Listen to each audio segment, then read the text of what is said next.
کربلا کو سمجھیے، آپ کو سجدہ بھی سمجھ آ جائے گا، آپ کو حج بھی سمجھ آ جائے گی، آپ کو قربانی بھی سمجھ آ جائے گی۔ ایسے ہی نہیں، علامہ صاحب نے کہا تھا غریب و سادہ و رنگی ہے داستان حرم، نہایت اس کی حسین ابتدا ہے اسماعیل۔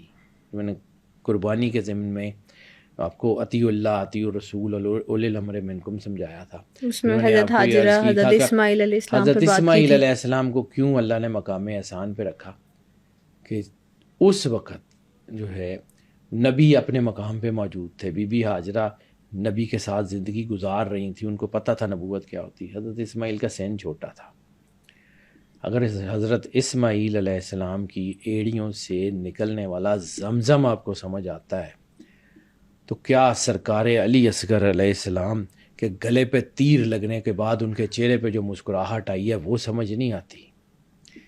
جس وقت حضرت علی اصغر علیہ السلام کے گلے میں وہ تیر لگا جو ان کے جسم کے وزن سے دگنا بھاری تھا، دگنا بھاری تھا، وہ جب لگا تو وہ اس ایج کے حصے میں تھے کہ ان کو پتہ ہی نہیں تھا کہ تیر کھا کے روتے ہیں کہ مسکراتے ہیں۔ جب وہ تیر لگا، آپ کے چہرے پہ مسکراہٹ آئی، وہ لشکر مر گیا اس وقت، وہ لشکر اس وقت کے سارا کا سارا، کہ یہ کیا ہو گیا ہے، یہ وہ مسکراہٹ بھی تو شکرانہ تھی۔ اب یہاں پہ اس مقام پہ دیکھیے سرکار علی اکبر کی شہادت، مولا حسین علیہ السلام کے بڑے بیٹے ہیں، ٹھیک ہے، اپنے ہاتھ سے برچھی نکالی ہے، جگر بار آ گیا ہے۔ باپ کا حوصلہ دیکھیں، سرکار علی اصغر 6 مہینے، 38 سال کا بھائی مولا عباس علمدار، بھانجے، بھتیجے، دوست، گھر، ایک ایک چیز قربان کر دی، 72 قربان کر دیے، صبح سے لے کے شام تک، فجر سے لے کے عصر کی اذان تک مولا حسین علیہ السلام نے ایک ایک چیز اللہ کی راہ میں قربان کر دی، ٹھیک ہے۔ اس کے بعد آخری کربلا کا آخری جو لمحہ ہے وہ کیا ہے؟ سجدہ۔ وہ سجدہ سمجھیے، وہ اتنی بڑی چیز ہے، وہ اتنی بڑی چیز ہے۔ اور اس سجدے کے بعد بی بی پاک شریکۃ الحسین مسافرہ شام علیہ الصلوۃ والسلام کا سلام اللہ علیہ کا جملہ، کہ جب مولا حسین علیہ السلام کی شہادت ہو گئی ہے نا، اور سارے مولا حسین علیہ السلام کے سار تن سے جدا ہو گیا، اور اب وہ صرف صحرا میں جسم اطہر پڑا ہوا ہے، اور تیز دھوپ ہے، ہوا چل رہی ہے، مٹی جسم کو ڈھک چکی ہے، مالکن تشریف لاتی ہیں، اپنے بھائی کے کٹے ہوئے سار والے جسم کو اپنے سامنے رکھ کے ہاتھ اٹھا کے کہتی ہیں اللہم تقبل ھذا القربان، اے اللہ ہماری یہ قربانی قبول کر۔ یہ مقام ہے۔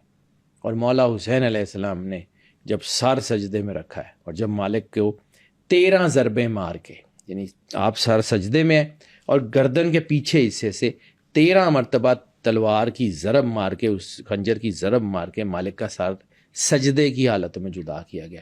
یہ میں نے کہا تھا نا 13 منفی کا عدد ہے، یہ 13 ضربیں، یہ اس کی ایک چیز ہے۔ منفی طاقتیں ہمیشہ شیطانی نمبر ہے، منفی طاقتیں 13 ضربیں مولا حسین علیہ الصلوۃ والسلام کی جو ہے وہ گردن مطہر پہ ماری گئی ہیں، جب جسم اور سجدے کی حالت میں، آپ جیسے سجدے میں ہیں تو یہاں سے گردن کے پچھلے حصے سے جو ہے وہ آپ کو شہید کیا گیا ہے، سامنے سے نہیں۔ اس کو اگر آپ سمجھ جائیں نا تو آپ کو سجدے کی اہمیت سمجھ آتی ہے۔ یعنی وہ ہستی جنہیں رسول اللہ اپنا بیٹا کہہ کے پکارتے، وہ ہستی جن کی گھٹی میں لعاب دہن ہے، وہ ہستی جن کو رسالت مآب اپنے جسم کے اوپر جو ہے وہ چلنا سکھایا کرتے تھے ہاتھ پکڑ کے، وہ ہستی کہ جو سوارے دوش رسول ہیں، وہ ہستی جو ہے وہ کل ایمان کے گھر میں پیدا ہوئے، وہ ہستی جو دین کی جان ہے، وہ ہستی جو اصل میں محی الدین ہے، دین کو زندہ کرنے والے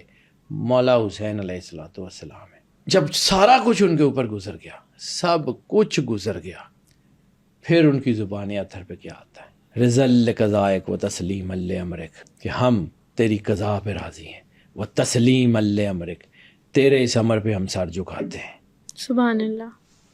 اور سجدے کی حالت میں جو ہے وہ یا غیاث المستغیثین، سجدے کی حالت میں جو آخری الفاظ مولا حسین علیہ الصلوۃ والسلام کی زبان پہ ہیں وہ رضل قضائک و تسلیم امرک، یا غیاث المستغیثین، اے مدد کرنے والوں کے مددگار، الہی قد وفیت لعہدی، کہ اے اللہ میں نے اپنا وعدہ پورا کر دیا، اب تو اپنا وعدہ پورا کر۔ یہ جو آج ہم ہر بات میں مولا حسین کا ذکر کرتے ہیں نا بیٹا، یہ اللہ کا کیا ہوا وعدہ ہے۔ اللہ کہتا ہے کہ تم میرے ساتھ وعدہ کرو، میں تم سے کروں۔ آگے چل کے بتاتا ہوں کہ اللہ نے یہ وعدہ کیا کیا اور یہ کیوں ہوتا ہے۔ یہ سجدے بالکل کی صحیح۔ تھوڑی سی مجھے ڈیفینیشن اس لیے بیان کرنی ضروری تھی تاکہ لوگوں کو سمجھ آ جائے کہ یہ سجدہ ہے کیا۔ پہلی آیت وہ تتلا آیات الرحمن والی سورہ مریم کی، کہ یہ سب یعنی اللہ اس سے پہلے ذکر کرتا ہے کون کون؟ انبیاء ہیں، وہ لوگ ہیں جو نوح کی کشتی میں سوار ہوئے، وہ لوگ ہیں جو بنی اسرائیل میں سے ہیں، وہ لوگ ہیں جو بنی اسماعیل میں سے ہیں، وہ لوگ ہیں جو صالحین میں سے ہیں۔ اللہ نے مختلف ان کی جو ہے وہ تعریف کی ہے۔ تعریف کرنے کے بعد جو آیت ہے جہاں سے شروع ہوتی ہے، یہ سب کے سب وہ ہیں جن پہ اللہ کی آیات تلاوت کی جائیں۔ تتلو آیات الرحمن والی آیت ہے کہ جب ان کی رحمان کی آیات ان کے سامنے پڑھی جاتی ہیں تو یہ روتے روتے سجدے میں گر جاتے ہیں۔ مطلب قرآن مجید میں سجدہ کرنے والوں کا الگ مقام بیان کیا گیا ہے۔ بہت کمال کا بیٹا، اس لیے رونا اور سجدہ کرنا یہ دونوں شاعر اسلام میں سے ہیں، یہ دونوں اس گھر میں سے۔